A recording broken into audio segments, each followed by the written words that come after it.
Bonjour, on vient de voir dans une vidéo précédente comment jouer un blues en si bémol 7, l'accompagnement de base, qui fait.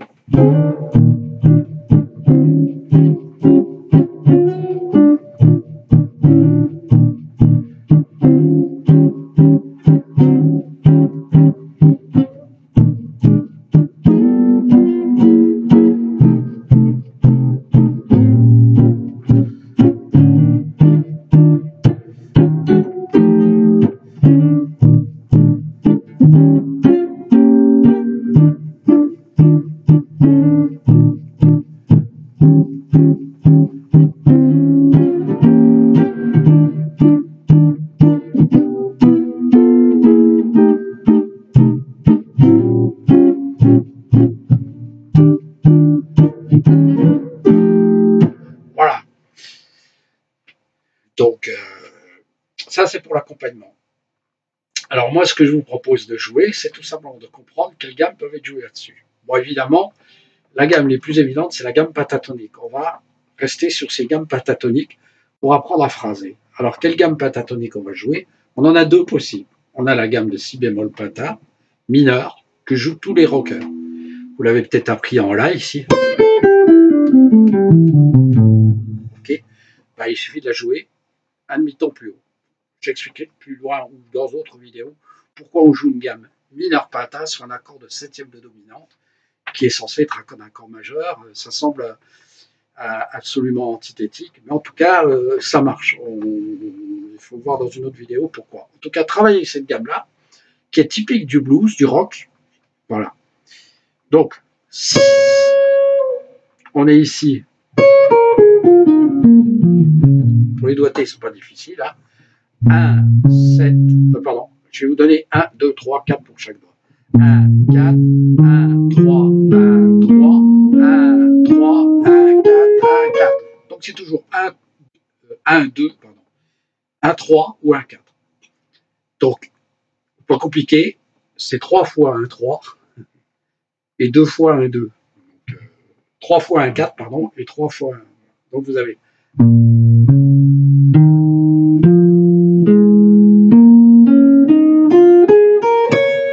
Voilà, ça c'est le doigté. Vous avez la gamme blues qui va avec.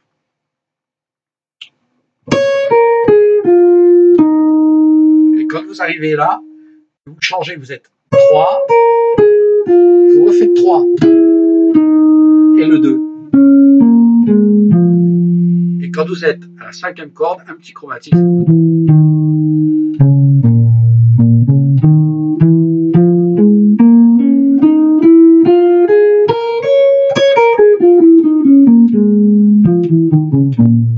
Voilà. Alors vos gammes, vous les travaillez toujours. Alors, la même chose ici.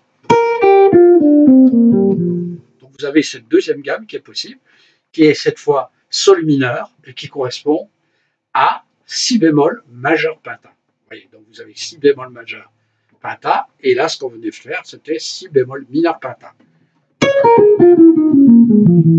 Pardon, ça c'est blues, ça c'est penta. Là c'est blues, blues, voilà, et penta.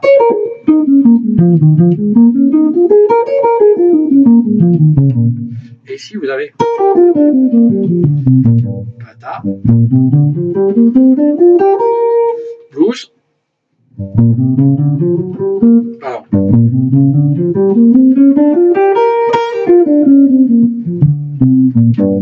Voilà. Sachant que vous pourrez vous attarder sur cette note bleue que vous rajoutez. Voilà, et qui est en fait le triton. La carte augmentée par rapport à votre note. Voilà. Donc cette note bleue, vous pouvez vous arrêter dessus. Dans les deux formules, ça marche très bien. Donc, vous voyez, ça fait.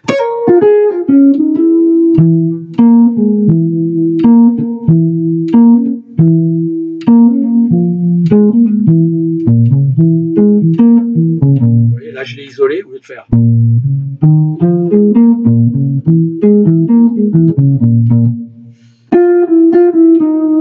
Là je vais l'isoler.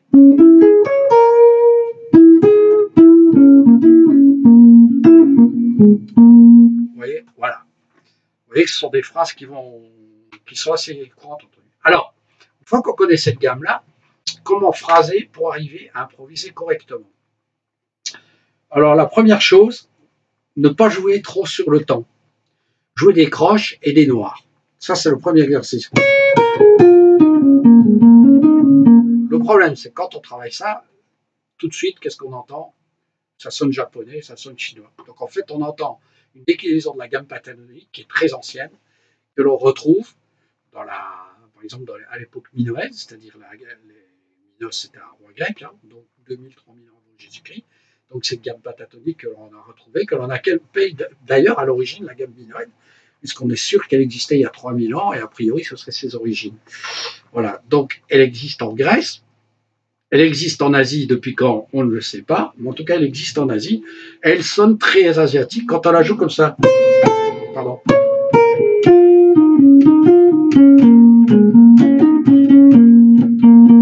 Elle sonne encore plus asiatique quand on double certaines notes.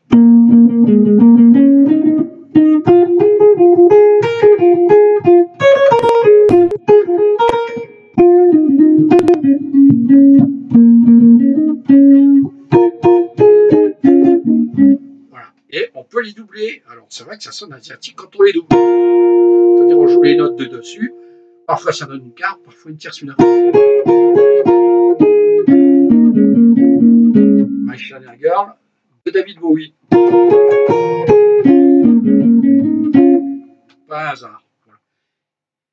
Là, ce qu'on va faire, si on veut jouer rock, jazz, rock, dans les musiques actuelles, c'est que la première chose, il faut jouer des croches, mais en l'air. C'est-à-dire qu'on le jouer. On attaque en l'air et on finit en l'air. Ça, c'est le premier exercice. On va faire 1, 1 et 2 et 3 et 4 et 1 et 2 et 3 et 4 et 3. On va jouer et 1 et 2. Et 1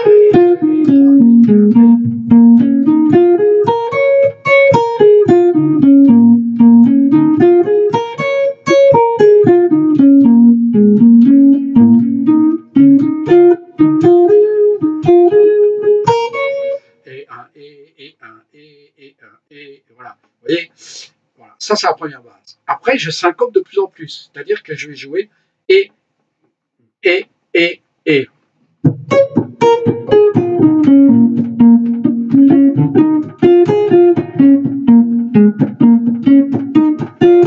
En montant, en descendant. Ici, même chose.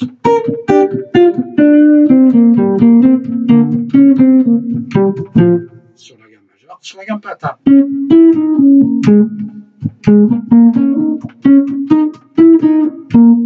Vous voyez, j'exagère, je fais exprès de faire passer.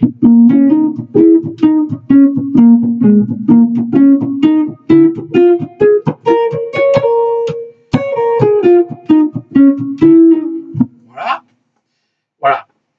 Et je le fais binaire, je le fais ternaire. Ternaire, c'est-à-dire que les croches vont être sautillantes. Là, c'est le vieux blues ou le jazz.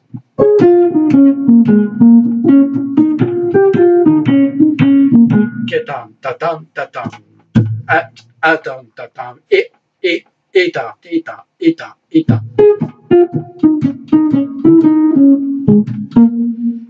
Voilà.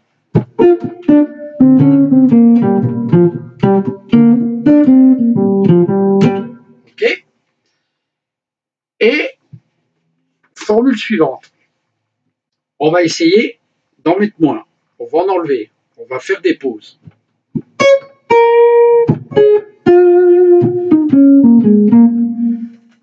Ok. J'ai fait des trous. Ternaire. Je fais binaire.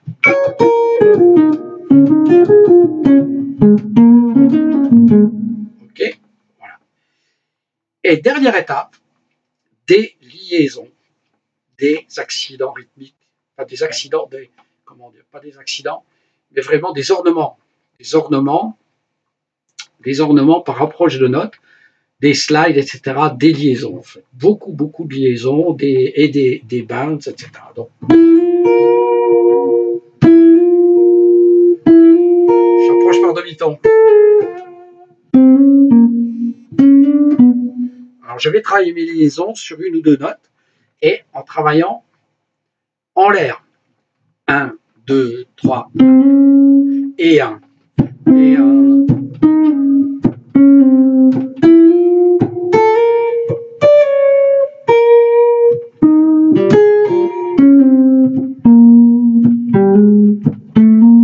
Vous voyez?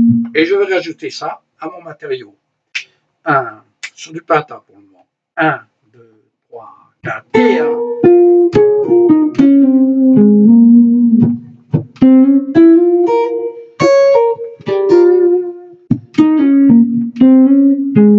Hammering, pull off. Slide, pull off. Je ne m'occupe pas de la grille, hein. Je travaille sur un accord hein, depuis le début. Même chose majeure, pour voir comment ça sonne.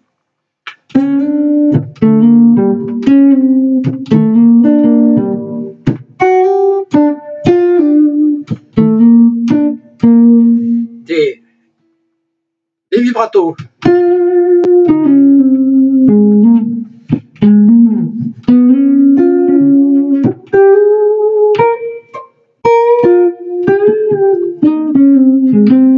Des bounce.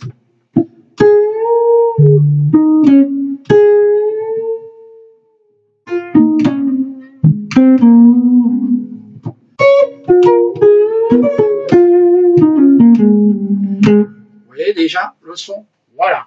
Quand je mélange tout ça au pied à pied, en ayant bien travaillé tout ça, mettant pentatonique, blues, etc., voilà ce que j'obtiens.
Vous voyez, tout ça, ça va très vite venir quand vous aurez pris l'habitude de jouer en l'air, etc., etc. Voilà. Donc, travaillez ça sur votre grille blues. Je vais vous faire juste une petite démo pour que vous voyez que ça sonne très très bien avec l'évolution telle que je viens de vous l'expliquer.